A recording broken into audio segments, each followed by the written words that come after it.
Ayan, ang aking bibisiya. Luluto kaming dalawa dito sa aming kusina. Magandang tanghali po sa inyo lahat.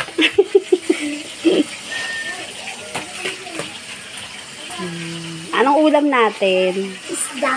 Isda. Gulay. Gulay. Kasi nakakaumay pag puro lang karami. Karne. Haluan ng gulay. Ito naman. Meron pa kang maraming isda dito. Nalulutuin. Ayan, pinapakita sa inyo ni Sian. Niluluto Ito namin naman po isda. yung gulay na ihalo natin sa Isda. Sasayo muna tayo. Grabe, nakakapasayaw pala yung isda na yan. Ang bango.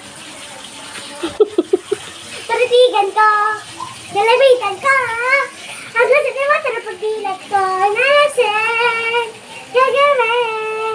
Ang galing. Gagawin. Ang galing. Tara po, kain po tayo. Tanghali na naman. Yan, gulay. Diba? Super yummy ng gulay natin. Pritong isdang malaking galunggong. Yan. Natin ang konting sabaw.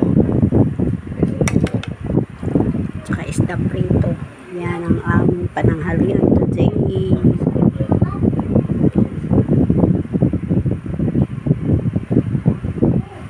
Kain po tayo. Kaya may malamig sakto. May malamig na coke. Yan. Kain. Tawa ka pa. May sausawan tayo para sa prito. Yan, gulay at isda. Yan po ang ating ulam sa ating pananghalian today.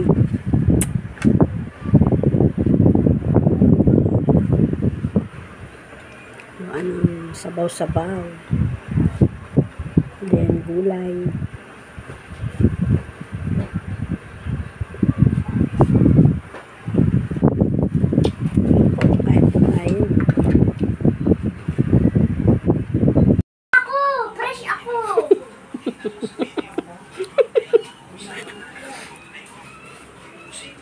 Yung ulam mo, te. Wow, isda. Lalaki naman yung isda na yan. Yan, kakauwi lang natin galang school.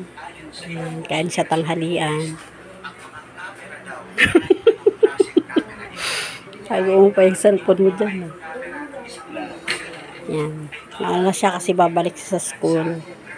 Pasok pa ulit. Tapos kumain. Hindi na pasok ulit. Attend lang sa dress code namin. Half day lang kami. Okay. Kain-kain po ng lunch. Laki na naman sila.